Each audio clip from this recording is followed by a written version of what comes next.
তো প্রত্যেকটা মেয়ে আসলে তার সংসারের কাজগুলা গুছিয়ে একটু করতে চায় একদম সকাল থেকে, যারা বিশেষ করে হাউস ওয়াইফ তাদের কথা বলতেছি। তো আমরা হচ্ছে হাউস ওয়াইফ, তো আমরা আমাদের কাজগুলা খুব সকাল সকাল করতে ভালোবাসি। তো হ্যালো এভরিয়ান, আসসালামু আলাইকুম। সকালে ঘুম থেকে উঠে চলে যাচ্ছে একটু বাইরে, তো নিচে নামলাম একটু মুরগি আনতে যাচ্ছি বাচ্চাদের জন্য, যেহেতু খুব গরম পড়তেছে। আমার ছেলে স্কুলও নেই আজকে, তো একটু হাঁটবো আসলে। তো সকালে হাঁটবো একটু হালকা পাতলা, একটা মুরগি নিয়ে আসবো। তো হাজব্যান্ড অফিস চলে যাবে, ওরা এখনও ঘুম ওঠে নেই, আমি একটু বেরিয়ে গেলাম। আসলে সকালের হাওয়াটা আমার কাছে খুব বেশি ভালো লাগে। আর বিশেষ করে আমি সব সময় সকালে একটু ঘুরে বেড়াই নিজের আনন্দে, একদম স্বাধীনভাবে।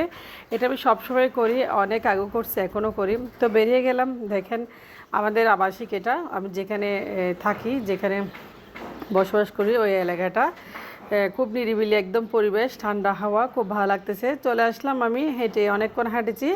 তো হেঁটে এদিকে মুরগির দোকানে চলে আসলাম, বাচ্চার জন্য একটা ব্রয়লার মুরগি নেব, কারণ ওরা খুব বেশি পছন্দ করে আসলে মুরগিগুলা।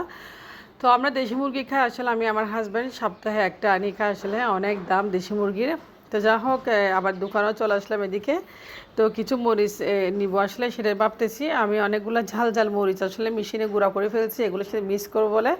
তো এদিকে দোকানে কিছু টুকিটাকি সদাই করলাম বাইয়ার থেকে, আমাদের বা আবাসিকের পাশে বাইয়ার দোকানটা।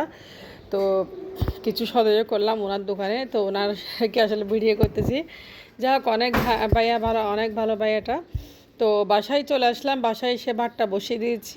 অফ ক্যামেরায় আমরা নাস্তা খেয়ে নিয়েছি, আমি, আমার হাজব্যান্ড, ছেলে মেয়ে সবাই আজকে আসলে নাস্তাটা করেছি, বাইরের নাস্তা। আমরা সিঙ্গারা সমোসা খাইছি, তো দেরি হয়ে গেছে, সেজন্য আমি ভাতটাও বসিয়েছি। আর ছেলে মেয়ের জন্য রান্না করব কী কী। তো ওইদিকে চলে যাচ্ছে আসলে, ঘরটা একটু গুছাবো, টুকিটা এই ঘর অনেক কাজ রয়েছে আসলে, কাজের কোনো কি বলবো, সব সময় কাজ। আপনারা জানেন এই বেলকনিতে আমি ছোটো ছোটো একটা বেলকনিতে এগুলো অনেকগুলো গাছ লাগিয়েছি, তো এগুলো একটু পরিচর্যা করতে হয়। আর আমি চুলে একটু মেহেন্দি লাগাই। এদিকে পাশাপাশি আমি আপনাদেরকে দেখিয়েছি মিষ্টি কুমড়া বিচি, আমি ওই দিন লাগিয়েছিলাম, আপনাদেরকে দেখিয়েছি। তো মিষ্টি কুমড়া বিচিগুলো দেখে উঠে গেছে। তো এগুলো শাক খাওয়ার জন্য আমি আসলে মাটিতে গুজাই দিছি, উঠে গেছে মাশাল্লাহ। এদিকে পুঁই শাকগুলো উঠে গেছে। তো গাছে একটু পানি তো দিব অবশ্যই, আর পানিটা দিয়ে আমার দায়িত্ব সকালবেলা। তো রেগুলার পানি তো হয় আসলে, গাছও অনেক গরম পড়তেছে, গাছ পানি না দিলে গাছগুলা কেমন যায়, নেমে যায়। তো একটু বৃষ্টির আসলে, যা হোক, বৃষ্টি একদম কোথায় চলে গেছে, মেঘলা মেঘলা হাওয়া হয়ে আছে, এমনি বাতাস আছে বাইরে, খুব ভালো লাগতেছে। তো যা হোক, এখানে আমি পানি দিয়েছি। এদিকে আপনাদেরকে দেখাচ্ছি আমার ছেলের পুঁই শাক। আমার ছেলে পুঁই শাকগুলো খুব বেশি পছন্দ করে আসলে। পুঁই শাক ডাঁটাগুলো লাগিয়ে দিয়েছিলাম, ওইগুলো উঠে গেছে পুঁই শাকগুলো। আর পুঁই শাকের পাতাগুলো খুব সুন্দর লাগতেছে, এগুলো আমি আমার ছেলের জন্য ডাল দিয়ে রান্না করে দেবো একটু করে, কারণ ও পুঁই শাক খুব পছন্দ করে। পুঁই শাক বলতে আমার ছেলে মেয়ে শাক বেশি পছন্দ করে। তো যা হোক, আমি এখন ব্যালকনি থেকে চলে যাবো। এদিকে গোছাই নিয়েছি অনেক, আসলে ধুলো ময়লা ছিল, এগুলো পরিষ্কার করে নিয়েছি। তো যেহেতু আমাদের পাশে একটা বিল্ডিং উঠতেছে, ওখান থেকে অনেকগুলা ধুলো ময়লা বালি চলে আসে আসলে। তো এগুলো হচ্ছে এসির পানি, আসলে আমাকে আর পানি আনতে হয় না, এসির মেশিন থেকে পানি পড়লে আমি ওগুলো ব্যবহার করি গাছে। যাই হোক, এগুলো গাছে দিলে কিছু হয় না। আর আমার মেহেন্দি গাছগুলো অনেক বড় হয়ে গেছে। তো গাছ বেশি ভালোবাসি আসলে, খুব বেশি গাছকে পছন্দ করি। আপনারা কি গাছ পছন্দ করেন অবশ্যই কমেন্টস করে জানাবেন। আমি তো খুব বেশি পছন্দ করি, মানে ছোটোবেলার থেকে আমি অনেক গাছ লাগানো ভালোবাসি। আমি, আমার ছোটো ভাই, আমাদের বিলের মাঝখানে সবসময় গাছ লাগাইতাম। তো আমার গাছে আমও ধরেছে আসলে, আমরা সবসময় গাছ লাগাইতাম, আমি আর আমার ছোটো ভাই। তো ছোটো ভাই গাছ লাগাইতে লাগাইতে আসলে অনেক আম গাছও লাগিয়েছি, এখন বর্তমানে আমার আম গাছে অনেকগুলো আম ধরেছে। যা হোক, তো এদিকে ঝাড়ু দিয়ে দিচ্ছে একটু, কারণ সকাল থেকে যেহেতু এদিকের কাজটা একটু সেরে ফেললে। আর ঘরটাও পরিষ্কার করে নিয়েছি, ঘরটা সকালে পরিষ্কার হয়ে গেছে অফ ক্যামেরায়। তো ব্যালকনিটা আমার থেকে প্রতিদিন ঝাড়ু দিতে হয়। আজকে ডাল বোনা করব, বাচ্চারা ডাল খুব বেশি পছন্দ করে, আর মাংস বোনা করব। তো মসুরির ডাল আসলে মোটাটাই আমরা খাই, এটা ভালো লাগে। চিকন ডালটা এখন আর খাই না, আগে চিকন ডালটা বেশি খাইতাম, এখন খাই না।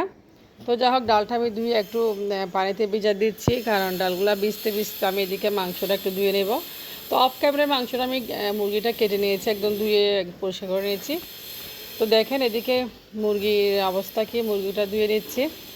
তো পরিষ্কার করে ধুয়ে নিয়ে আমি অলরেডি মুরগিটা ভুনাও করে ফেলছি অফ ক্যামেরায়। অনেকগুলো আসলে এত ভিডিও অনেক লম্বা করতে পারি নাই, তো হয়ে গেছে একদম খুব সুন্দর করে। এদিকে আমার ছেলেকে দোকানে পাঠিয়েছিলাম মাশাল্লাহ। তো আমার ছেলে এখন দোকানে যেতে পারে, সেটা অনেক খুশি লাগতেছে, বাজারও করতে পারে আমার ছেলে। যা হোক, দেখেন কতগুলো বাজার নিয়ে আসছে। আর আমার মেয়ে অনেক ভালো, খুব লক্ষ্মী একটা মেয়ে। কি বলবো, আমার মেয়ে খুব চুপচাপ থাকে। এটা আমার কলিজার টুকরা পাখি, আমার মেয়েটা। তো আমার মেয়েও আসলে তার বাইকে অনেক বেশি ভালোবাসে। তো দেখেন কী নিয়ে আসছে ছেলে, পেঁয়াজ, পেস্ট, ম্যাগি মশলা, ডাল, তো আর কি কী আনছে আমার ছেলে, ময়দা, আটা, অনেক কিছু নিয়ে আসছে। তো এলাচ, দারচিনিও নিয়ে আসছিলাম অল্প। এদিকে আমার জন্য কয়েকটা শ্যাম্পু শেষ হয়ে গেছে। আমার ছেলে আসলে বাজার করতে পারে, এটা আমার কাছে অনেক ভালো লাগতেছে। এদিকে নিয়ে আসছে ময়দা, এদিকে এসে চিনি। যাই হোক, একটা ছোটো বাচ্চা অনেকগুলা বাজার নিয়ে আসছে। তো ও যে পারছে আলহামদুলিল্লাহ। তেলও নিয়ে আসছে ও 1 কেজির পরিমাণ। দেখেন অনেকগুলো বাজার নিয়ে আসছে আমার ছেলে। এখানে 5-6 কেজি বাজার হয় প্রায়। তো 5 তলায় কে উঠছে আল্লাহ জানে, আমার বাসা হচ্ছে 5 তলায়। তো এদিকে রসুন পেঁয়াজ নিয়ে আসছে অল্প। তো ছেলে এখন এটাই করতে পারে আলহামদুলিল্লাহ। আল্লাহ খায় শুক্রিয়া। আমার ছেলে আসলে কি বলবো, আমার ছেলেকে নিয়ে অনেক, একদিন একটা গল্প বলবো। আমার ছেলেকে পালতে আমার অনেক কষ্ট হয়েছে। তো আমার ছেলে পেস্টটা আসলে মেয়েটা নষ্ট করে বলে আমি একটু উঠে রাখতেছি, কারণ পেস্ট আসলে যা হোক। এদিকে আমার মেয়েও আসলে খেলাধুলা করতেছে, দুষ্টুমি করতেছে, ওকে একটু ক্যামেরা বন্দি করলাম। গরমও পড়তেছে আসলে। ওর বাবা ওর জন্য বই নিয়ে আসছে, ওইগুলো পড়াশোনা করতেছে, মানে ফ্ল্যাগগুলো দেখতেছে, বিভিন্ন দেশের ফ্ল্যাগগুলো আমার মেয়ে চিনতেছে। Canada, America, Bangladesh, Japan, South Korea, সব কিছুর ফ্ল্যাগ ওকে দিয়েছে ওর বাবা। ওর বাবা অনলাইন থেকে কিছু বই নিয়ে আসছে, আপনারা দেখেছেন। ওখানে কিছু ফ্ল্যাগও দিচ্ছে বিভিন্ন দেশের। তো দেশকে চেনার জন্য আসলে এটা খুব ভালো করছে, ভালো একটা উদ্যোগ। ওরা যে বইগুলো আসলে যে থেকে পার্সেল করেছি, তো এটা একটা ভালো উদ্যোগ। যাই হোক, মেয়ে অনেক খুশি, মেয়ে খুশি মানে আমি খুশি, অনেক হ্যাপি আমার মেয়ে। সে পড়াশোনা করতেছে। তো যাক, বিভিন্ন দেশকে নিয়ে পড়ে। তো এখন বিকেল হয়ে গেছে, আমরা ভাত খাই ফেললাম, এখন সন্ধ্যা হয়ে গেছে। তো এখন হচ্ছে সন্ধ্যায় আমার হাজব্যান্ড একটা দেশি মুরগি নিয়ে আসছে। দেখেন এটা হচ্ছে দেশি মুরগি, একদম কক না, পাকিস্তানি মুরগি না, দেশি মুরগি, যেহেতু উনি খায় না। তো এটা ছিলে দিই ভালো করে পরিষ্কার করে এখন রান্নাতে চলে যাবো। ভিডিওটা খুব শর্ট করে নিয়েছে আসলে। তো অল্প করে দেশি মুরগি আমার হাজব্যান্ডের জন্য রান্না করব, যেহেতু বাচ্চারা ব্রয়লার মুরগি খায় সব সময়। তো আমার হাজব্যান্ড খেতে পারে না। তো আমার হাজব্যান্ডের জন্য দেশি মুরগি রান্না। আমার দেশি মুরগি আমার ছেলে মেয়ে আবার কম পছন্দ করে, ওরা একটু ব্রয়লারটাই পছন্দ করে, সাদা মুরগিটা। তো দেখেন মশলা কষিয়ে নিয়েছি একদম ভালোভাবে। আমি কড়াইতে একদম তেল তেল করে রান্না করে নেব। তো এভাবে রান্না করলে আমার হাজব্যান্ড খাবে আসলে। একটু দেশি মুরগি একটু মরিচ মরিচ করে রান্না করলে খুব বেশি ভালো লাগে। তো কয়েক পিস রান্না করতেছি, বেশি রান্না করতেছি না, কারণ আমি ব্রয়লার মুরগি রান্না করছি আজকে, একটা দেখছেন আপনারা। তো ব্রয়লার মুরগিটা আসলে ভুনা করে নিয়েছি, ডাল দিয়ে খাওয়া বাচ্চারা, ডালও রান্না করে নিয়েছি। তো খুব সুন্দর করে একদম মশলাটা আমি কষিয়ে নিয়েছি এবং মুরগিটা দিয়েছি। তো মুরগিটা দিয়ে ঢাকনা দিয়ে আমি একদম দমে রাখবো, তাহলে মুরগি রান্নাটা খুব স্বাদের হবে।